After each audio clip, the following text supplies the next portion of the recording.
আসসালামু আলাইকুম, সবাইকে শুভেচ্ছা, স্বাগতম আলিস ইংলিশ ক্লাবে। আমরা আজকে আলোচনা করব প্রিপোজিশন নিয়ে।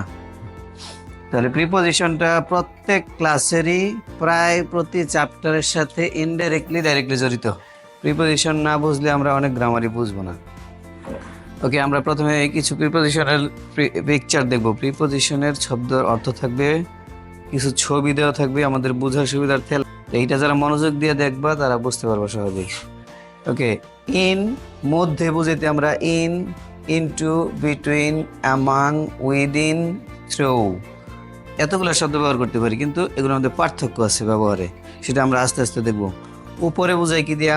অন, আপ, আপন, আপ টু, ওভার, অ্যাবাভ। প্রতি বোঝায় টু এবং টুয়ার্ডস দিয়া। এই শব্দগুলো তোমাদের সামনে পড়ে না? উইদাউট, অ্যাকসেপ্ট, এই দুইটার অর্থ হইল ছাড়া বা ব্যতীত।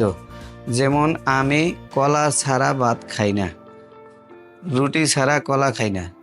তাহলে উইদাউট বানানা।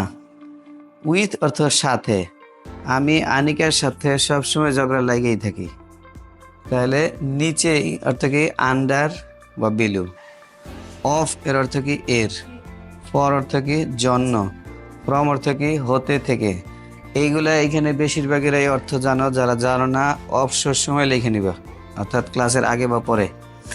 এট এটার সাধারণত হইল এ অথবা তে অথবা ছোট স্থানের আগে, সময়ের আগে আমরা এট ব্যবহার করি।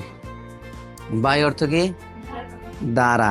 তাহলে প্যাসিভ ভয়েসে আমরা জানি যে বি থ্রির পরে বাই বসে বা অবজেক্টের আগে বাই বসে। আফটার অর্থ পরে, বিফোর অর্থ আগে, বিসাইড অর্থ পাশে, বিসাইডস অর্থ পাশাপাশি।